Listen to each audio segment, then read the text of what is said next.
beautiful day as always.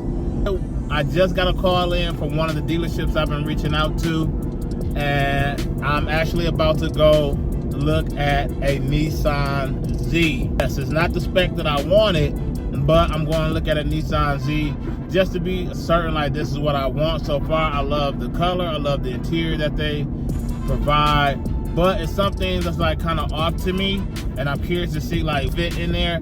Would this be like a good car I should get in this market? Y'all guys know that it takes some time. You can't just jump out there and get a car like we used to about 3-4 years ago. So times has changed, APR has changed, the interest rate, that's what I mean by APR. Price that went up, markup. I mean, y'all know it. If y'all searching for cars, y'all know, especially going new. I'm trying to figure out what would be nice to add. I'm looking for something that it must be 4-door. It don't have to be 4-door, but I want 4-door because I want to bring my kids with me and wife along, so we can go canyon carving together. I don't always have to be in the Camaro, because that way this Camaro be pushed to the side and it'd be like a full-blown dedicated track car. That's my goal with this car. That's the reason I bought it. So it's a lot of changes that's going to be happening with this car, but in the next car will need to be feeling like that daily driver type of void. I can still go to car meets and stuff like that. So that's where I'm at in the mental space, and there's so much out there, and it's like I'm looking at new, and then I also go back to used because I can get something and build that up and don't have to worry about the warranty and stuff. I can like work on that and like bring content that way. So in the meantime, I'm about to head to Nissan, check this out, and y'all stay tuned.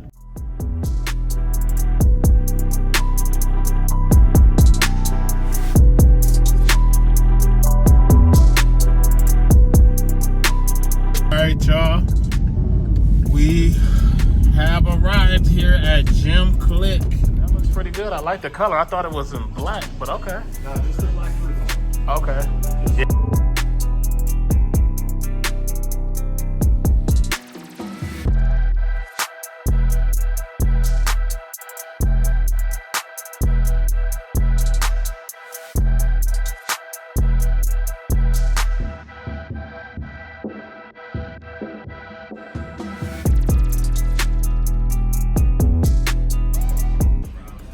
So on the Nissan Sport, what I just noticed compared to the Nissan Performance, the Nissan Sports come with 245, 45s on 18s all around. The Performance one, if you guys is wondering about the Performance setup, the Performance setup come with 245 19s on the front and 275s 19s on the rear.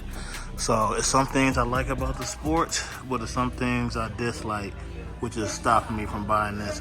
Also, the pistons have 1 pistons on the front and on the rear, and it's just 2 pistons on the front. So the Performance will come with the Akibono 4 pistons on the front and the 2 on the back. So looking at the outside of the G, I can really fit in here. I'm very shocked by that. Fitment concerns is probably like the first thing that's worrying me. But I thought that was gonna be the worry me, but the steering wheel is nice. I have plenty leg room. You can adjust it here, which is nice. They do give you 2 types of USB. So USB-A, I want to say USB-C. So that's nice. The tach is all digital, so that's nice. The screen, of course, is all digital. I like how they got the different gauges that sits up there. This is pretty much like the base model trim. So is what you see is what you get here. Believe it or not, as I'm sitting in here, we close the door here.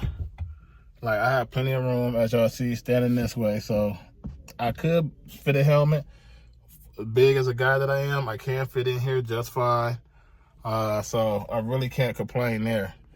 Okay, so going inside, greeting the car, you do get the Nissan Z light pillar. So that's something I do like. At least you get that on the base. Package here, you got the nice cloth seats, which is nice, comfortable, kind of look like Recaros, feel like them, but they're pretty good for a big bulky guy like me. It feels good. The Z premium carpet. I feel like that's mandatory, but I know it's an upgraded option, like $400 option, but that's still nice. One thing I must zonk here is that they got a small glove box, but the pro on all Z's is that they got the storage container back here, so it's nice. It's not that deep, but you got it on the back of the seat, so that's nice. You got the adjustable bar, that's nice on the back for rigidity, and nice space on the back, so I really like that so far. And it's driver centric, so this is a plus here. Of course, it's the automatic, so this is preventing me from getting it. I want a manual, but it is what it is, so we'll see. It's still up in the air, but I really like how this car fits. The look is phenomenal. I'm very shocked by the look of the car, because on the images it didn't look too hot, but as of now, looking at it in person, this color, it looks pretty good. This has the gloss look here, so I feel like this will get fingerprints over time. I really don't like it, but we'll see. But it still looks good. It looks nice. There's a lot of plastic and cloth in here. Storage compartment here. It's here. Push this button. It's pretty small. Cup holder is right there, so that's like very inconvenient too. It's like, why would you have the cup holder right there where you close it? And then you got one right here. So if I had a passenger, like, this is very inconvenient. Very inconvenient. So I gotta zonk that a little bit. So for this particular model here, they MSRP is for $43. Bare minimal for the sports, so it's not that much on there. Only thing they added was the two-tone paint and the Ford package, illuminated door seal plate, and that comes out to $43. So $45 out the door. But but then they have their markup stuff. So the market adjustment is $5,000.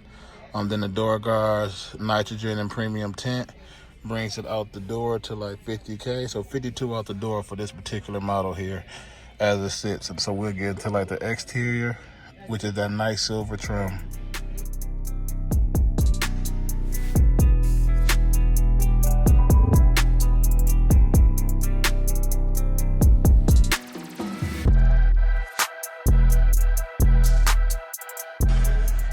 Trunk space is nice, decent size. It looked like max. I can fit like a one tire back here, if that. So that's that. But like day to day, moving around, go on grocery store shopping, look like this can work. All right, so overall, I'm still sitting here at the dealership. I'm waiting for my salesman to come back. We're going to talk about getting on the list for the performance version. So hopefully they get one in. He don't know when they'll get one in, but I want to just get on that list. So that one there has a few things I don't like so far, so I'm not going to jump on that one. It's nice to look at it. It's nice to see. I got some things that out of it that I know that makes this car a contender. So.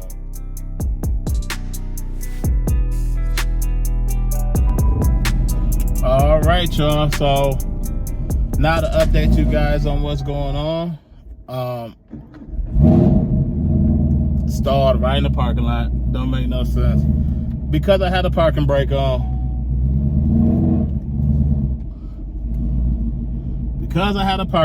I was stalled. But now I can update you guys with everything. So as I share with you guys, that Nissan Z is nice. It's the Sport Edition, but that's not the one I want. After just looking at everything, I just know myself, if I'm going to get that car and keep it longevity wise, like, I want to get the performance version. The performance version I want because, let me roll the window down because it's hot. The performance version, the reason why I want that is due to the braking and everything. I came from a 1LE. So the 1LE is like the pinnacle for me when it comes to cars. So the 1LE is the pinnacle when it comes to cars. So it's some things that I'm not willing to like sacrifice. And first and foremost is the braking. The braking of a vehicle is like the major part for me because, yes, who knows? I may want to take that car to the track. That is a possibility. So I may want to go on I am going to the canyons and driving and stuff like that. but at the same time, I don't want to deal with bad braking experience. Like, it's great for a city car going around the city if I wanted the sport, but the performance is what I want. That's what I need. And since this is a small dealership, they don't get too many of them. They can't even place the order for them. But as soon as one comes up, I'm the one on the list. Most people want the sports and the manual. I want the performance in the manual. But I tell you this, if you get an automatic, I'm probably going to jump on that too, just because the performance has everything I need. And this car may be my only manual car, and the other ones would be automatic, and then I can build those up to be like competing with Supras and stuff like that. And this is like my dedicated track car. Okay, one thing that has shocked me about the Z is the way it looks. Now, in pictures, it didn't really look that great to me. That just being honest, just the way it looks. But after seeing it in person, I really like the way the Nissan Z looks. I really like the tail lights on the back end. I really like the front as well. Like, the car as a whole is probably one of my favorite cars I have seen so far that's on today's market. I can't believe YouTube is like not really pushing this car as much. Like, I guess YouTubers is chasing like the Civic Type R, you got the Integra Type S, and you have I'm trying to think what else. The Hyundai Elantra N, if you want to put that up there, because it's punching way above its weight class. Those have a little bit more practicality to them versus the Nissan Z. So maybe that's why it's not being discussed, and it's probably more in the lane of Supras. So, but I really like that car overall. But with me having this Camaro, like, I'm looking for something with more practicality, I'm thinking. Or I may just add that to the list as well, because I always wanted to have a Nissan Z in the fleet. Like that, man, I hope you guys enjoyed this video. If you do, y'all know what to do. Hit the like button, subscribe, and I'm still testing out my car too. Like, ever since I signed up for that road racing event, I'm curious to see like what is the perfect power band for me to shift my car. But in the meantime, like I said, man, if you guys enjoyed this video, y'all know what to do. Hit that like button, subscribe, and if you got any questions, let me know.